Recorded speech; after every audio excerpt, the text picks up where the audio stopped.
de lujo. Ya Pues, estamos grabando. ya. Pues mira, la verdad es que está bien padre estar platicando acerca de los viñedos, pero creo, no, y del chocolate, y del chocolate, pero Marca fíjate registrada. que creo que valdría la pena para este primer capítulo, pues preguntarnos, ¿no? Platicarles al público, a los chicos, ¿no? Y a todas las personas que tengan curiosidad, pues, ¿qué es esto de la historia?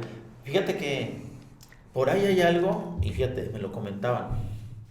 ¿No será que los historiadores, ¿no? Que la historia es más bien como que somos como novelistas? Yo durante muchos años peleé con el concepto de mi Ajá. cuñada es contadora y entonces le decía cuenta chicles. Ajá, Y entonces ella con respuesta me decía cuenta cuentos, ¿no? ajá, Me sentí ofendido porque según yo el espacio para un ajá. cuentista era específicamente desde la literatura. Ya al final dije, sí soy un cuentacuentos, Ajá. creo que no vendemos humo en ese sentido. Nos avala un poco la ciencia histórica. Fíjate que hay algo, y me pasó, esta es una anécdota. Estaba yo platicando, estamos la familia, amigos y todo eso, y de repente le preguntan a mi hijo, ¿no? Oye, ¿a qué se dedica tu papá? ¿No? Y entonces voltea muy seguro y le dice, mi papá es cuentista. Sí, ¿No? Y sí. entonces yo de repente dije, ¿escribes cuentos?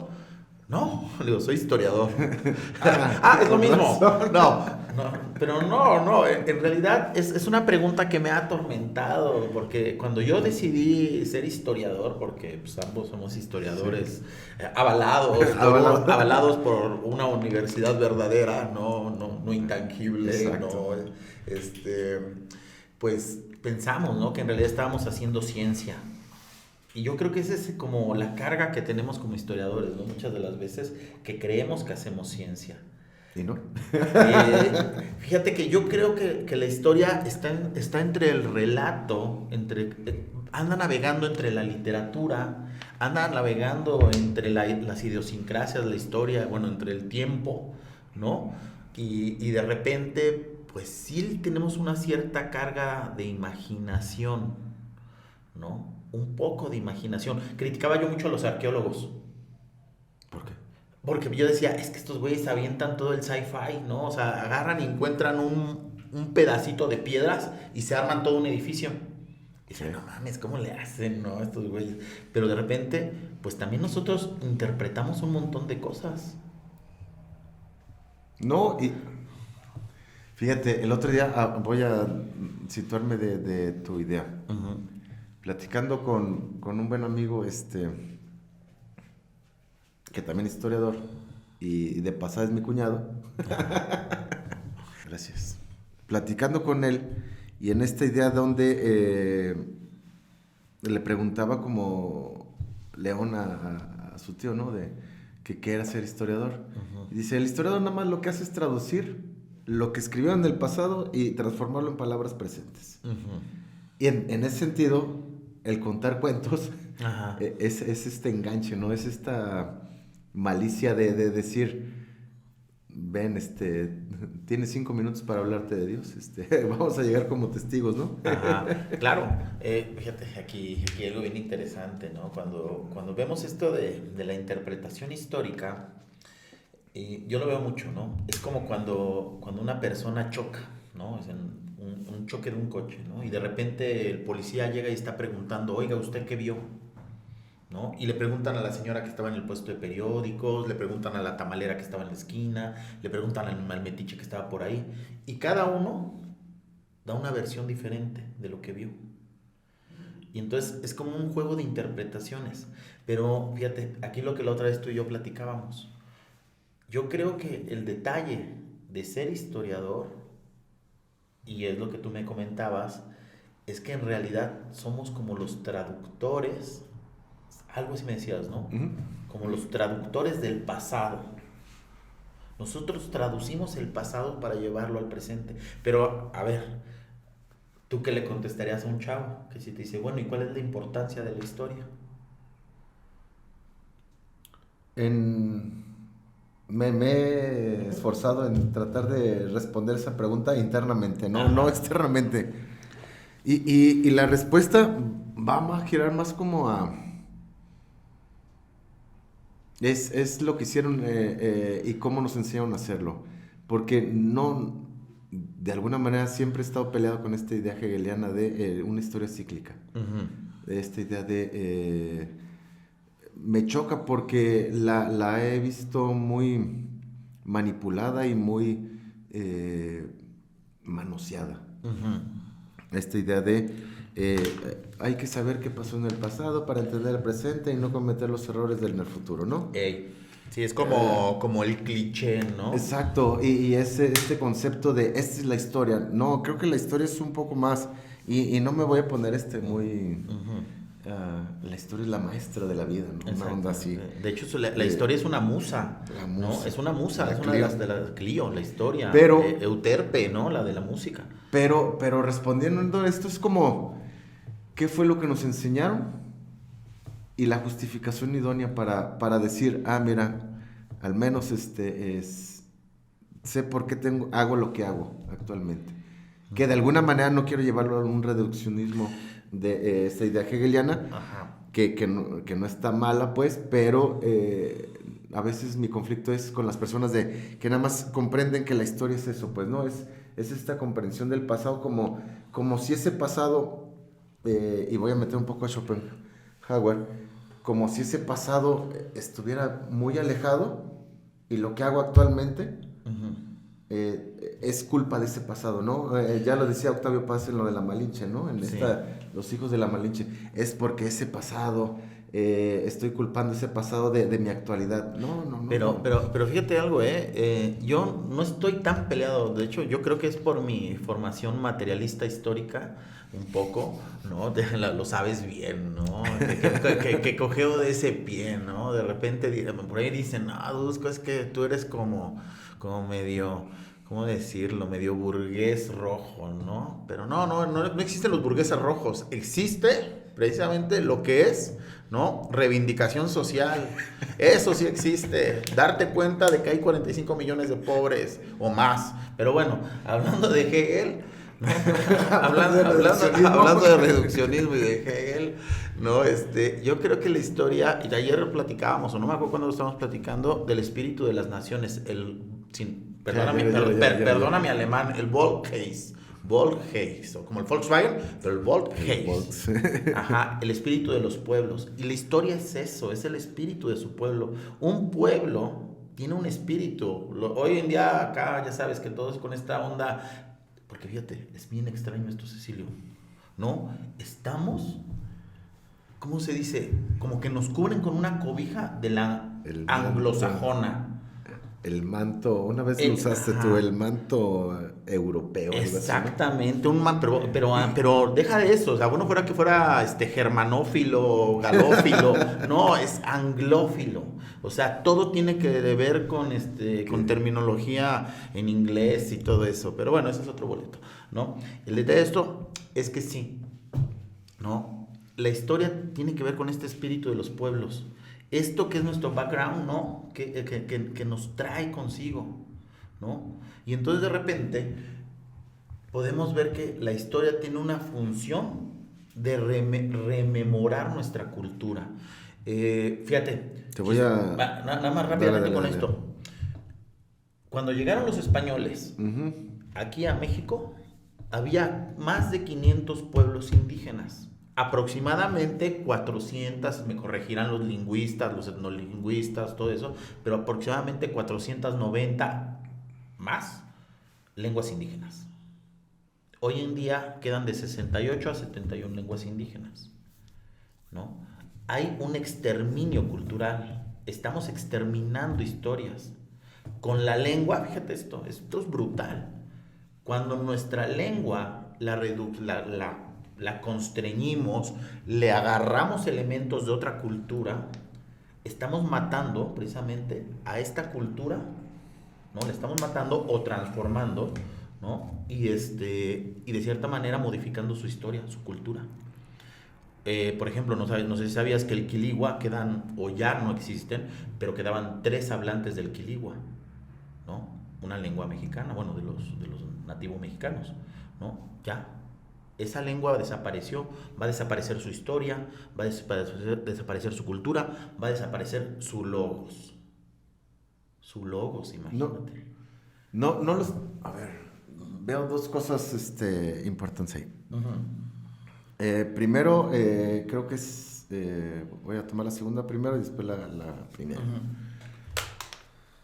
En esta idea del desaparecer culturas lingüísticamente hablando, o entrar por esa línea, Sí.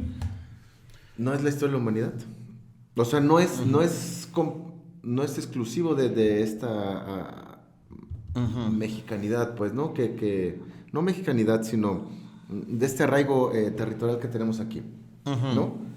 De un porcentaje muy alto a algo muy reduccionista, pero ha sido la historia de Europa, ha sido la historia de África, de Medio Oriente, de cómo van desapareciendo y a lo mejor yo compartiría como ese sentimiento de preocupación, porque pensaría que las demás culturas que me podría yo referir, no sé, culturas mediterráneas, que fueron desapareciendo con el paso del tiempo, al paso como de unos 5.000, 4.000 años de antigüedad, tendría como esta característica de el poderoso, el imperio se sobrepone y empieza como a desaparecer sutilmente, ¿no? Se recuerda como, la cultura aquella, de acuerdo a sus interpretaciones, representaciones y exposiciones monumentales. Pero, y aparte en esta idea de me tengo que adaptar porque el imperio está diciendo que así tengo que hacer. Claro. Entonces, o sobrevivo o... me asimilo. Pero la preocupación es que creo que, salvo lo que me digas tú, no hubo nunca una cultura que de tanto porcentaje y en un espacio tan reducido haya pasado como de 400 y tantos a 60 en tan poco tiempo. Y creo que ahí sí comparto Es un genocidio cultural. Y el detalle es de que... histórico. Porque cuando muere la lengua, muere su cultura, muere su historia. Y más cuando son pueblos ágrafos. Eso está de epígrafe, de lápida. No, así está lapidario. Eso es lapidario totalmente. Por eso hay que cuidar el idioma. Chicos, no utilicen tanto el inglés y mezclen el español con el inglés. No lo hagan. Es feo. ¿No? Aprendan bien el español. Y aprendan historia. Pónganse a leer. Y pónganse a leer, exactamente. Por favor. Fíjate, aunado a eso, fíjate, Cecilio, ahorita que estamos platicando esto, ¿no crees que hay una estulticia social, una ignorancia social muy grande con respecto a la historia de México? Vamos, ya no la historia, ¿no? Y ahí voy a dos cosas. Ajá. En esta idea de, tú le dijiste, a ver, espérame por mi acordeón, el espíritu de los pueblos. Ajá, el ¿sí? Volksgeist. Chicos, aprendan alemán, es una lengua aglutinante. No vendas humo. Sí, o sea, no vayan a la embajada norteamericana, vayan a la embajada alemana. La filosofía y alemana. si pueden, estudien ruso, es una gran lengua. Cirilo y Metodio no tenían pierde. Son monjes bizantinos.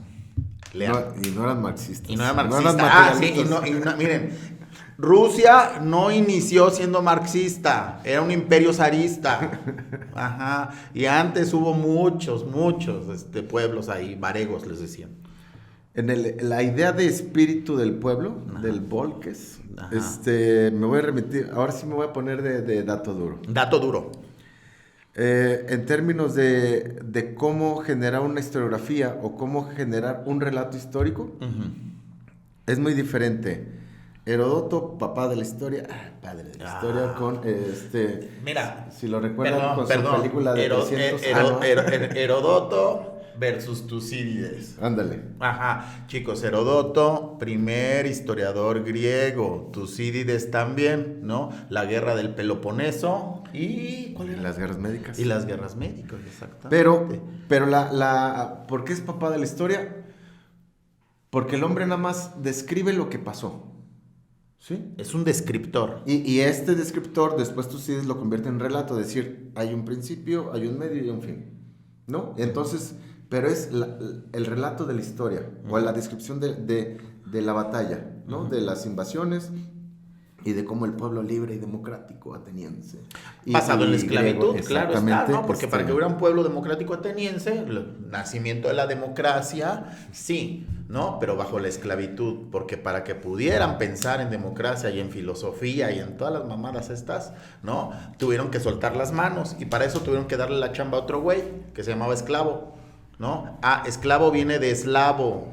Los ¿Qué? pueblos eslavos, o sea, los güeros norte. también los esclavizaban, no solo a los negros, ¿sale? Pero hace mucho. Ah, sí. Bueno, para no hacer el cuento largo. Oye, deberíamos estar pisteando algo, ¿no crees? Esperaría yo. Ajá. No, es muy temprano. Pero Ajá. No, son todavía las... no quebra el sol, Ah, diría, sí, cierto. diría un amigo. Eso es siglo IV, siglo III, antes de nuestra era, antes de Cristo. De ahí voy a dar un salto cuántico de 1000 años al siglo V, cuando llega San Agustín. En medio ahí hay una idea de... El cristianismo se fundamenta por dos ideas. Por el mundo ateniense platónico, de alguna manera, o griego. Sí, sí. Filosofía griega y filosofía hebrea. Entonces, San Agustín, la distinción que hace San Agustín es que el relato o la descripción de esa historia no es en sí la batalla, es en sí, San Agustín cuando crea sus dos obras, que es Ciudad de Dios y Confesiones. Confesiones, sí, claro. Pone un actor que es hereditario. Tarde te encontré, ¿no? Así decía, ¿no? En Confesiones. Exactamente, cuando encuentra su fe católica, no es cierto, perdón, cristiana. Por favor, exactamente. su mamá. Santa Mónica, su madre, ¿no? Hizo gran chamba para convencerlo. Y económicamente era una familia muy bien posicionada en el Mediterráneo. Imagínate, o sea, era un balagardo, San Agustín era un balagardo, o sea, bueno, yo creo algo, La en realidad, redención. para agarrar y en realidad tener como flow en esta vida, tienes que ser balagardo, si no, no. Y después reconocer los errores. Totalmente. La moral, exactamente. Bien, la moral, mi educación moral judio-cristiana está muy bien fundamentada. Fíjate bueno, que... espera. No, dale. Ajá. De San Agustín vamos a heredar el concepto de humanismo, porque pone el humano como centro, a pesar de que la literatura gira en torno a Dios, sí. Pone al hombre y entonces extrae de la cultura hebrea un concepto que es el acontecere. Ajá. El acontecere nada más le pasa a los seres humanos, no le pasa al barco, no le pasa al objeto, no le pasa a toda la historia, sino le pasa al hombre. Y entonces siempre, y de ahí que se va a devenir esta característica y definición de la historia es de humanos. Después, el siglo XX, la Escuela de los Anales no tumbará, sino dirá, no es exclusivamente esa historia, ¿no? Pero bueno, el concepto para que digas el espíritu de los pueblos es porque tenemos una carga muy, muy arraigada de la historia, de decir, es que es lo que me pasa, y cuando digo me pasa es porque me atribuyo como ser humano, y porque tú también eres ser humano, el señor que está enfrente también es ser humano, esperemos, Reptiliano. Importante. Y entonces este concepto de el pueblo, mi historia, mi suceder, mi acontecer, es ya de hace 1500 años, pues, ¿no? En esta onda del sentimiento muy del Volks, ¿no? Esta idea que dices... Del pueblo. Ya infundo, ya doy por hecho que yo estoy participando. Fíjate que pegado a eso que estás mencionando, yo me voy por la otra línea y tiene que ver precisamente con esto del relato histórico. Al contrario, ¿no? De ser neoplatónico, ¿no? Agustiniano, porque hay que recordar, San Agustín está más apegado a Platón que a Aristóteles. Yo creo que yo soy de la línea más aristotélico-tomista. No sabemos. Sí es cierto, ¿no? San Agustín da como la preponderancia al ser humano, al humano, más bien, en este humanismo, ¿no? Sin embargo, yo, en mi parecer, en esta filosofía aristotélico-tomista, es más bien el ser. Ellos le dan, Aristóteles, Santo Tomás de Aquino, monje dominico por cierto, chicos, le da una preponderancia a algo más profundo, el ser de las cosas. Y yo creo que está más pegado precisamente al espíritu del pueblo, el ser de los pueblos, el ser del agua, el ser del micrófono, ¿no? O sea, es el ser, ¿no? Metafísica, ontológica, todo esto, ¿no? Pero como que eso hace que empuje a la historia, el ser de las cosas, sí, el ser de los acontecimientos. Obviamente, San Agustín, ¿no? De Hipona, pone en el centro al humano, no el ser del humano, ¿no? Puede ser por ahí, pero pues no sé, yo siento que aquí en esta sociedad mexicana todavía nos falta un poquito más, ¿cómo decirlo? Como de poder aprender la historia. Y ahí va mi segundo comentario. En esta idea, me acordé porque ayer lo estaba platicando en clase. Este sentimiento nacionalista, ¿no? Que existe en el siglo XX. El folks, el pueblo. Que crecen nuestros padres, nuestros abuelos, casi todos del siglo XX, aunado como a la ideología política, aunado con una economía ambivalente, aunado como al resurgimiento de la industria en este país. Uh-huh. Como la ideología adoctrinada, historia. Exacto. Es muy fundamental para que se genere como esta concepción de la historia en sí. Ejemplo, recuerdo que mi abuelo, sobre todo lo demás, era primero México, ¿no? Después sí seguía donde nació, su familia, toda su historia de tránsito, pero fue a trabajar en el programa Bracero de las primeras veces. Y él decía México. Una vez le pregunté, ¿por qué no te quedaste allá a vivir? No, porque este es mi país, ¿no? Este arraigo. Entonces, en la actualidad no es de que no exista este arraigo. En la actualidad es de que no hay como...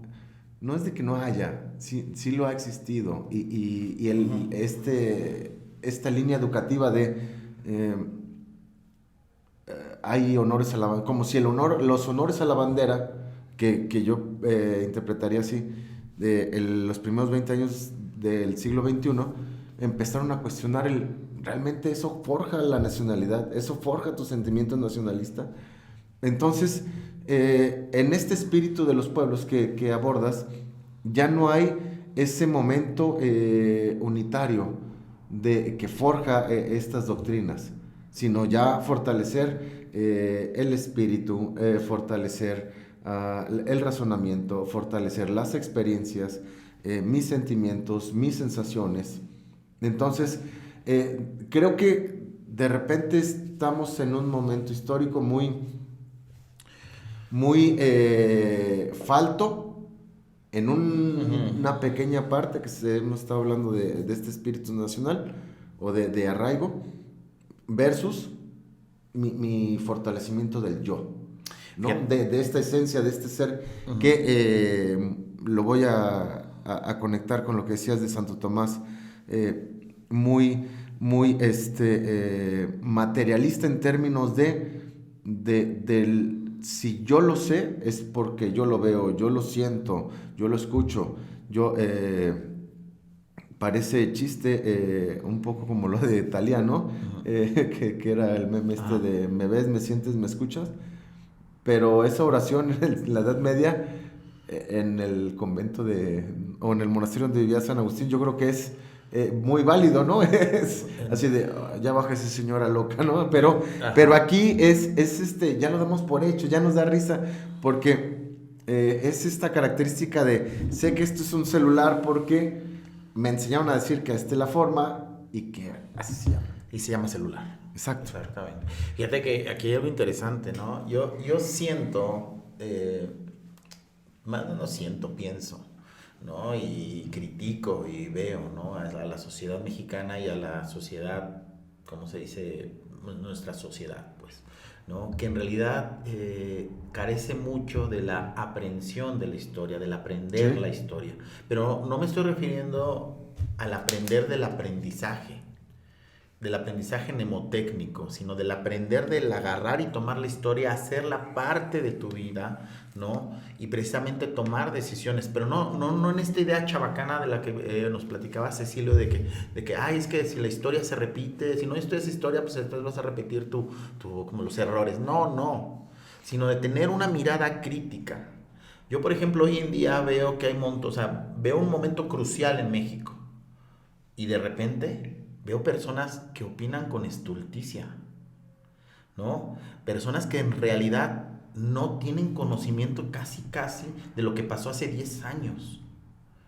Cuanti menos de lo que pasó hace 80, cuanti menos de lo que pasó hace 200, ¿no? Y de repente, ¿no? Lanzan comentarios arrasadores, ¿no? Y abrasivos, ¿no?